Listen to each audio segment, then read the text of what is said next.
Fala pessoal, bem-vindos a mais um vídeo.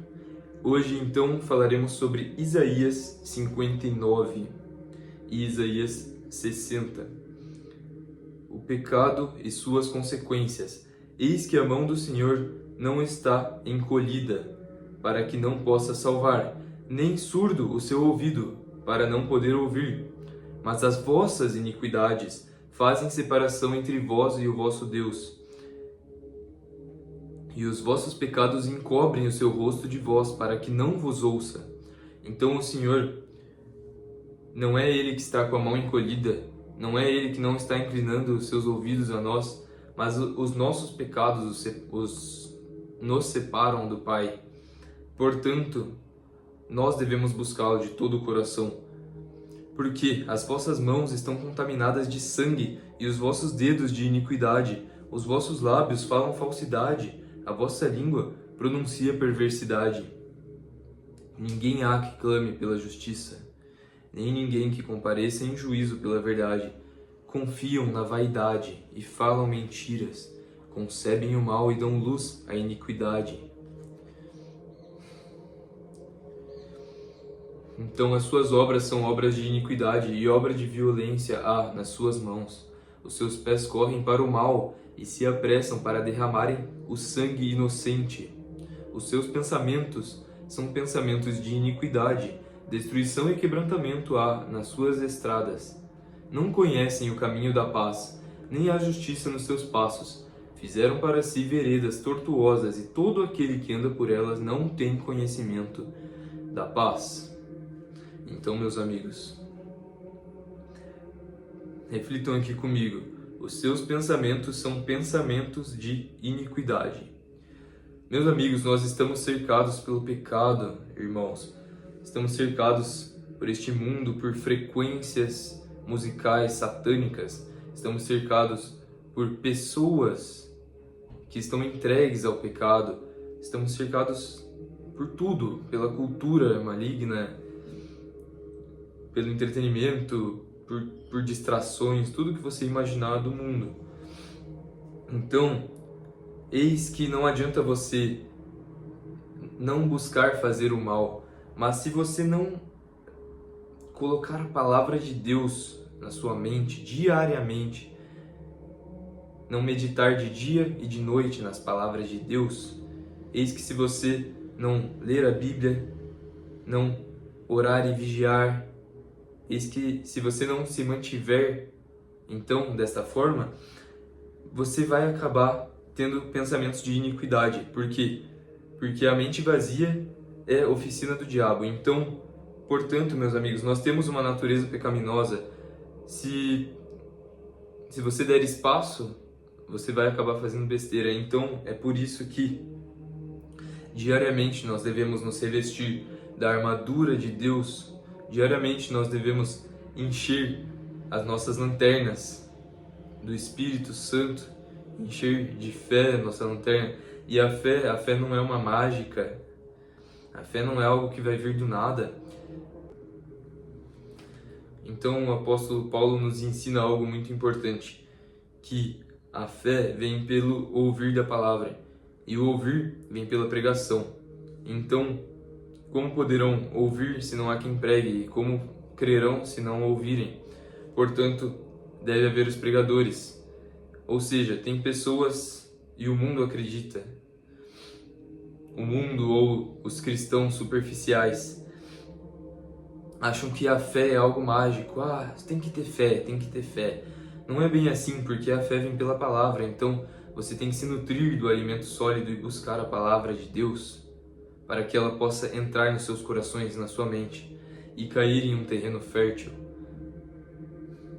Principalmente hoje em dia, que estamos no fim, cercado de maldade. Então, pelo que o juízo está longe de nós e a justiça não nos alcança, esperamos pela luz, e eis que trevas nos veem. Buscamos claridade, mas andamos em escuridão. Apalpamos as paredes como cegos, e como os que não têm olhos andamos apalpando. Tropeçamos ao meio-dia como nas trevas, e nos lugares escuros como mortos. Então esperamos pelo juízo, e não o há pela salvação, e está longe de nós, porque as nossas transgressões se multiplicaram perante ti, e os nossos pecados testificam contra nós. Porque as nossas transgressões estão conosco, e conhecemos as nossas iniquidades.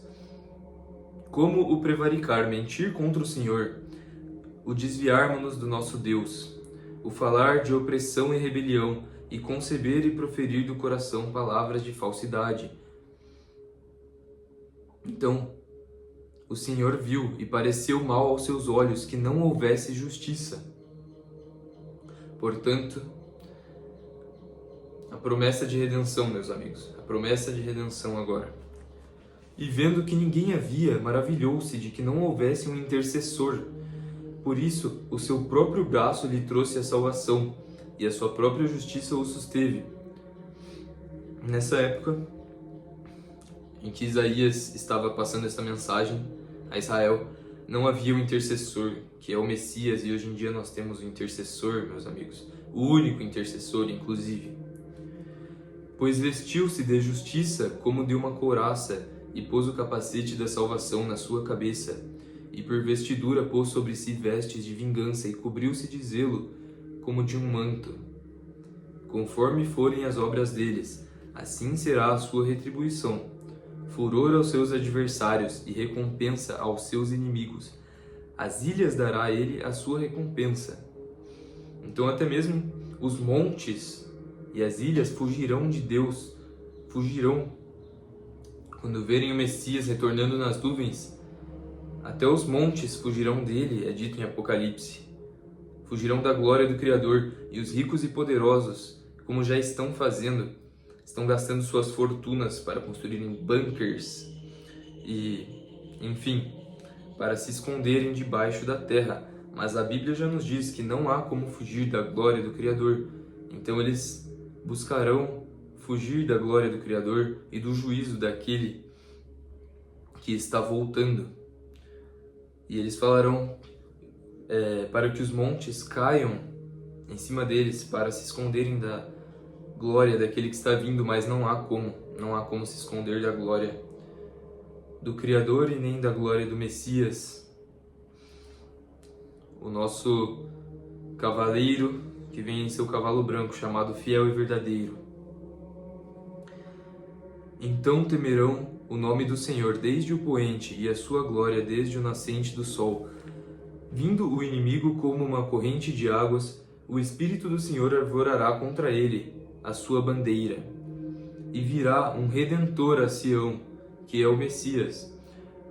E aos que em Jacó se converterem da transgressão, diz o Senhor. Quanto a mim, esta é a minha aliança com eles, diz o Senhor. O meu Espírito, que está sobre ti, e as minhas palavras que pus na tua boca, não se desviarão da tua boca, nem da boca da tua descendência, nem da boca da descendência da tua descendência, diz o Senhor, desde agora e para todo o sempre.